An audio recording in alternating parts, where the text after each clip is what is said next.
So you told us when we had dinner, the American Spectator Group, a month or two ago, answering the question about running for higher office, you said, I'm not ready to run yet. But what it sounds like is you are creating a state laboratory for entitlement reform, for public union reform, for tax reform, for regulatory reform.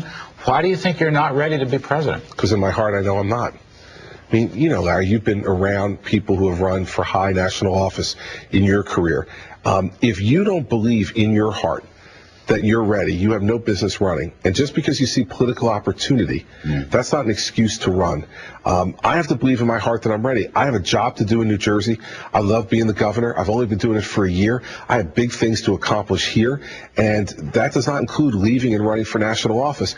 And again, when I walked into the governor's office in January 2010, I felt completely confident that I was ready for the job. Not that there weren't be difficult days, because there are difficult days, but I never feel like I'm over my head.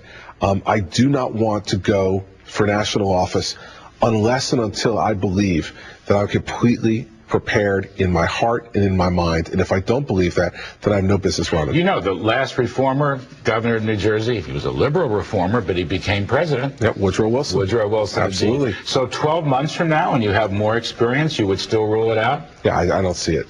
You had dinner with Mitt Romney, I read. How was that? And is he one of your interesting reference points for the Republican nomination? Well, listen, Governor Romney was a supporter of mine when I ran for governor in 2009, came in and endorsed me both in the primary and in the general election, and he's giving some thought to running for president.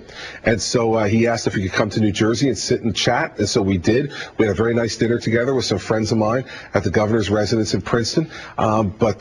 You know, we're far away from making any kind of decisions about, you know, who we might support for president or what we might do on the national level in 2012 in that regard. But, you know, I consider Governor Romney a friend, and so we had a nice meal together. We had a good conversation. Have you had dinner with any other GOP wannabes? Well, listen, I traveled across the country in the last week of the campaign with Governor Barber of Mississippi, who I have extraordinary respect for.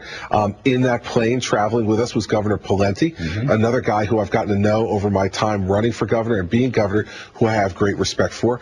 Mitch Daniels is somebody who I've spent a number of evenings with over the course of the last year, because he is a absolute storehouse of great ideas for how to get your state under fiscal control. He's one of the brightest governors in America, and I have great respect for Governor Daniels. So, you know, that's a list of the folks that I know and that I've met with over the last year, and I think they all are really credible folks, and we have to see now whether they decide whether they want to offer themselves for service or not. Can President Obama be beaten? Should he be beaten? Well, listen, anybody can be beaten, and I don't think anybody's immune from being beaten.